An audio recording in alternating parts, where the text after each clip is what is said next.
For the past 2 years, I've noticed several buildings do not stock the tampon dispenser in women's bathrooms. According to Richard Jones, Vice President of Student Life and the Dean of Student Affairs, in an interview with the WIT last semester, the machines are not stocked because students can get them for free at the rec or the information desk in the student center, and that they shouldn't have to pay for these products. Now, the problem with that is that if you're in the High Street building or nowhere close to these locations, well, then you're really up Mother Nature's creek without a paddle. And that would take time to retrieve to retrieve the tampon would be valuable class time being missed. In a survey on campus, 90% of the women said that they wanted the machine stocked. Last year, Kristen Guglietti broke the story on this issue. Administration saw the story and said that they would work on the problem. In my opinion, if you want women to have tampons for free, it would be done already. If the school can have free condom Friday, I see no problem with Take a Tampon Tuesday. Back to you guys at the desk, Michelle. So tell us, first of all, was Adele wrong for mentioning her black friend in her Grammy acceptance speech?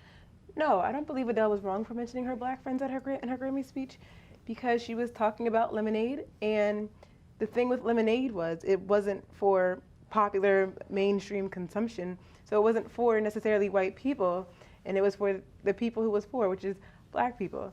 So for her to mention that, she was emphasizing the purpose and what it signifies and what it meant to the people who it was for. So do you think this was an example of white guilt? I don't think this is an example of white guilt at all. What I think this is, what we're seeing is someone who is using their white privilege to actually benefit someone who earned this award. And so I don't think it's not white guilt. It's her using her white privilege to shed a light on something that was needed. So why do you think there has been backlash against this, if that's the way?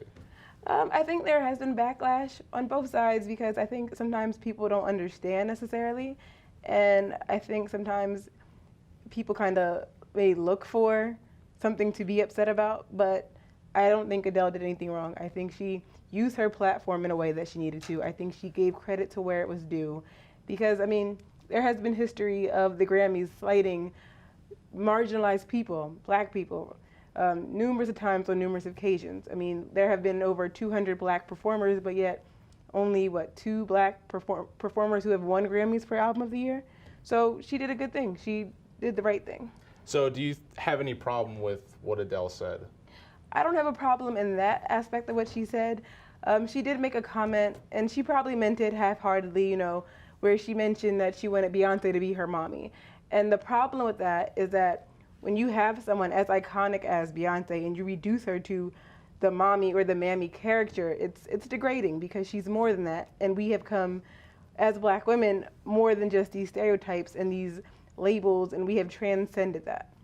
So. Okay, so to transition from one award show to another, so what are your predictions, or rather your expectations, for this Sunday's Oscar presentation?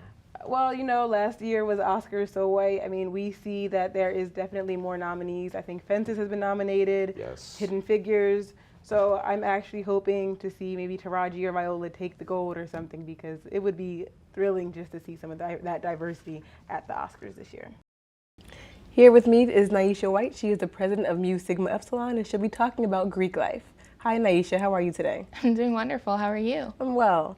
So you've been president of Mu Sigma Epsilon for the past year. Can you talk about how being in a Greek organization, how that has impacted your life personally? Yes, definitely. So one of the greatest things for me in terms of joining my organization is just the way that I view myself has completely changed. Before being in a sorority, I lacked self-esteem and confidence, and through the connection that I was able to build with my sisters and the process that I went through, it's really built me up to love myself a lot more and believe in myself a lot more. Alrighty. And also, has that impacted your college experience as well? Definitely. So one of the cool things is that you know a lot more people. There's so many Greeks on campus, and everybody has sort of a similar shared story that they can talk about. And it's great to know that wherever I go, there's also going to be someone there that understands what it's like to be in a sorority. And then on top of that, just my organizational skills have been so much better. I've learned how to manage my time a lot more effectively and juggle a lot of commitments. Okay. And when people tend to think of Greek organizations, they think of hazing or even the social aspects of, partying and strolling. But can you talk about how it's not how, like these stereotypes are not all that there is to an organization, a Greek organization? Yeah, and one thing that I'll definitely note is it also depends on the organization you're looking at. My organization was founded on the principle of multiculturalism, so we're all about promoting equality and making sure that we're supporting women of different races, religions, and creeds. So for us, you don't have to be a certain type of person. You don't have to be a party girl to be in our organization. You just have to be someone who believes in upholding women's rights and multiculturalism.